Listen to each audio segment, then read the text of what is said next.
Hey, it's March Madness. And no, I'm not actually referring to basketball here. But while we're on the subject of madness, buying a home is certainly a challenging game right now. So to help you with the struggle, I actually made a buyer's guide video that I'm gonna release in the following days. So stay tuned because there's actually a few gems in there that you likely never thought of. Now, in the meantime, let's deep dive into this market.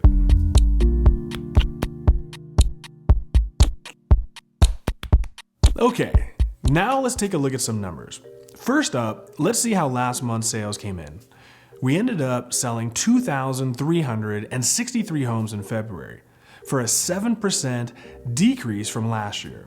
Now, before we get all fired up, some Februaries are up, some are down, and there really is no actual trend to justify. Now, part of the reason for a decrease in sales could be directly attributed to the similar decrease in inventory compared to last year. Okay, next, let's see if this affected the median price. As you can see on the screen now, we ended last month with a median home price of $453,000. This translates to a 4% increase over last month and an absurd increase of 29% from the same time last year. Let me say that again. The median price is up 29% from the same time last year. Now, let's pause for a second to add some context. In 2018, we saw a 4% increase in February, but the market went up only 9% that year. Now in 2020, we had a 5% February, and the market went up 10%. Okay, now on the flip side, let's look at last year. We only went up 2% in February, but we wound up 25% for the year. My point here is that just because we had an absurdly high month of appreciation, it doesn't guarantee anything yet. But good Lord, this is getting a bit nutty. Okay, next let's check out our major culprit, inventory levels.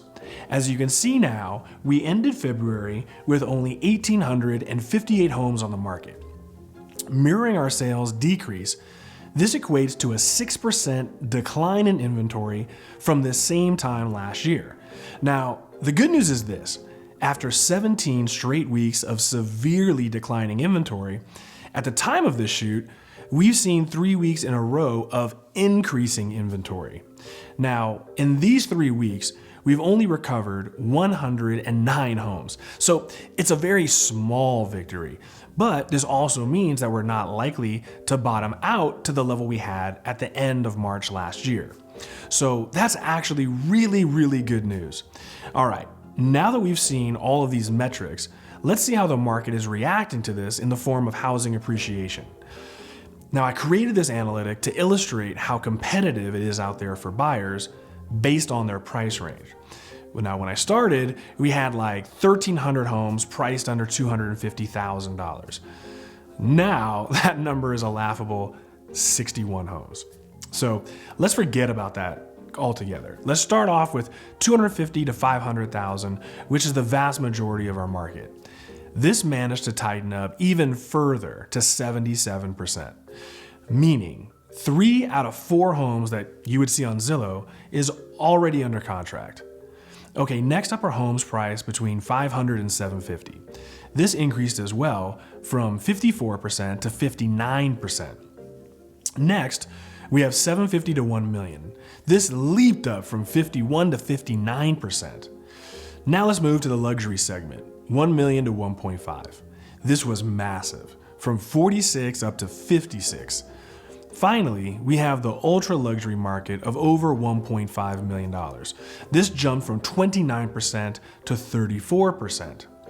Now, from a macro perspective, this puts the overall market at 67%. The same time last year, we were at 69%.